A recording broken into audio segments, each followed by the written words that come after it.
अस्सलामुअलैकुम वरहमतुल्लाहि वबरकातुहू। दोस्तों, वेलकम टू तारा नॉलेज।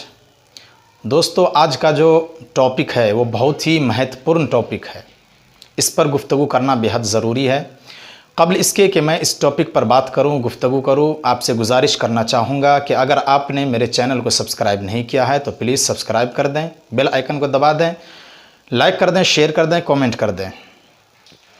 दोस्तों, सबसे पहले मैं एक सवाल करना चाहूँगा कि लोग अपने बच्चे को, अपनी औलाद को एक आलिम, एक हाफिज़ क्यों बनाएं? इसका क्या जवाब है आप लोग ज़रूर दें कमेंट के अंदर। मेरे भाइयों, अगर आप अपनी औलाद को, अपने बाल बच्चे को आलिम बनाना चाहते हैं, हाफिज़ बनाना चाहते हैं, इस नीयत से कि आखिरत में कामयाब हो जाएंगे, आखिरत में कामयाबी से हमकिनार होंगे, तो उसके लिए भी ज़रूरी है कि आप अपने बच्चे को, अपनी औलाद को दुनिया में आलिम बना रहे हैं तो आलिम बाअमल बनाइए। सिर्फ आलिम बनाना काफ़ी नहीं है, आलिम बाअमल बनाना काफ़ी है। उसने जो इल्म हासिल किया है उस पर अमल करना बेहद ज़रूरी है और उसके अंदर इखलास हो, अल्लाह के लिए काम करने का जज्बा हो, लिल्लाहियत हो उसके अंदर, तब जाकर आखिरत में कामयाबी मिलेगी। वरना अगर आपने अपनी औलाद को आलिम बनाया है, हाफिज़ बनाया है, कारी बनाया है, सिर्फ़ इसलिए कि दुनिया के लोग उसको आलिम कहे, सिर्फ़ इसलिए कि दुनिया के लोग उसको हाफिज़ कहे, कारी कहे, दुनिया में मशहूर हो जाए, तो ये चीज़ सिर्फ़ आपको दुनिया ही में मिलेगी। इस चीज़ का आखिरत में आपको कोई फ़ायदा नहीं होगा।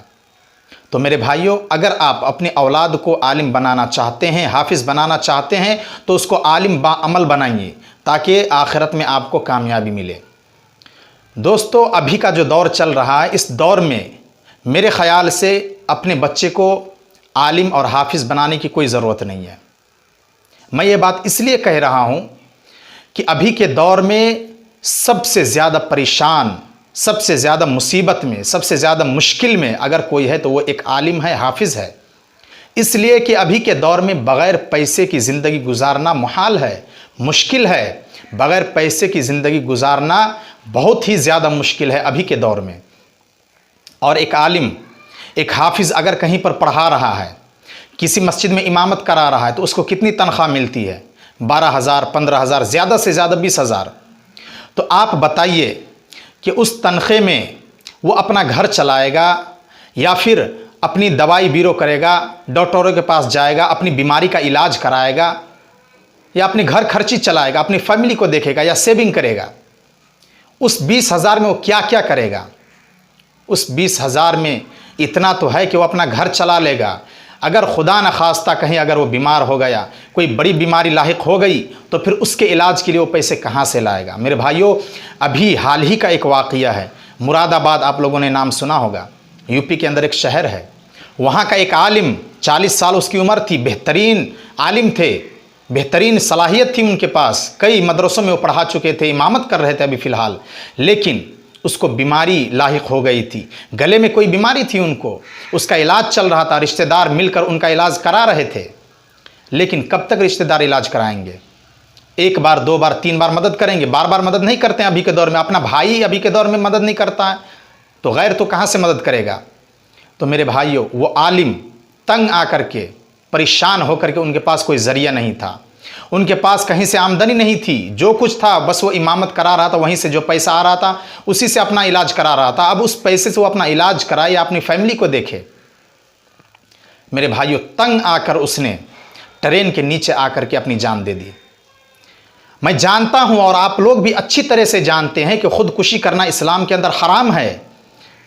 ठीक है, उसने खुदकुशी की, उसकी सज़ा उसको मिलेगी, अल्लाह रब्बुल आलमीन उसको सज़ा देगा। लेकिन मैं ये कहना चाहता हूँ कि उसने खुदकुशी क्यों की? आखिर वजह क्या है इसकी खुदकुशी करने की? मेरे भाइयों, खुदकुशी करने की वजह यही है कि अभी के दौर में बग़ैर पैसे का कोई कुछ नहीं कर सकता है, अपनी ज़िंदगी नहीं जी सकता है। और कोई आज का मुसलमान जो है, एक दूसरे की मदद करना तो दूर की बात, एक दूसरे के साथ अच्छे ताल्लुकात रखना नहीं चाह रहे हैं, तो मदद कहाँ से करेंगे? मेरे भाइयों, उस आलिम की किसी ने मदद नहीं की। उसको पैसों की ज़रूरत थी, अपना इलाज कराना था उनको, लेकिन किसी ने मदद नहीं की। तंग आकर, परेशान होकर उसके सामने बस एक ही रास्ता बचा और उसने वो रास्ता अपना लिया।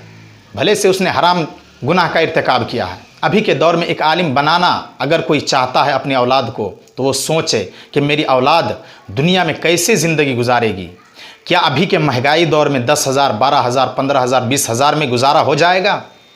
मेरे भाइयों, मैं तो बस इतना ही कहना चाहूँगा कि आप अपनी औलाद को इस्लाम की जो बुनियादी चीज़ें हैं, जैसे कि नमाज की दुआ हो गई, ज़कात, हज और नमाज का तरीक़ा, इसी तरीके से सदक़ा व खैरात, नमाज की सारी दुआएं, इस्लाम की बुनियाद कितनी चीज़ों पर है, इन तमाम चीज़ों को सिखा करके, जो बुनियादी चीज़ हैं इस्लाम की, उन तमाम बुनियादी चीज़ों को अपनी औलाद को सिखा दीजिए और दुनियावी तालीमात में भेज दीजिए। अगर दुनिया में अच्छी तरह ज़िंदगी गुजारना है, पैसे कमाना है, मेरे भाइयों, अगर आखिरत आप चाहते हैं तो फिर दुनिया में आपको तकलीफ़ बर्दाश्त करना पड़ेगा, मुश्किलें बर्दाश्त करनी पड़ेंगी, कम पैसों में आपको गुजारा करना पड़ेगा, कनात करनी पड़ेगी। अगर आप ऐसा कर सकते हैं तो बिल्कुल अपनी औलाद को हाफिज़ आलिम बनाइए, और अगर आप ऐसा नहीं कर सकते हैं तो फिर अपनी औलाद को बुनियादी चीज़ सिखाइए और दुनियावी और असली उलूम में भेज दीजिए। अभी के दौर में आलिम बहुत परेशान है। लोग आवाम जो है 15,000, 20,000 रुपये उनको देती है, उसमें वो अपनी ज़रूरियात पूरी नहीं कर सकते हैं। मेरे भाइयों, आवाम को चाहिए कि वो अपनी इमामों की खबरगिरी करे, अपने इमामों का ख्याल रखें। कहीं ऐसा ना हो कि और भी सारे इमाम परेशान होकर, तंग आकर अपनी ज़िंदगी से जाकर ख़ुदकुशी कर लें।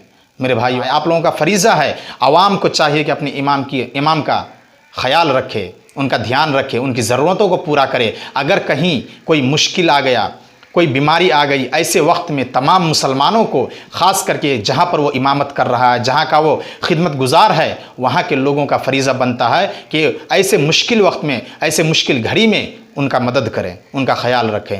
मेरे भाइयों, आपसे गुजारिश है, अगर आपको वीडियो अच्छी लगी हो तो वीडियो को ज़रूर लाइक करें, शेयर करें, कमेंट करें, चैनल को ज़रूर सब्सक्राइब कर दें।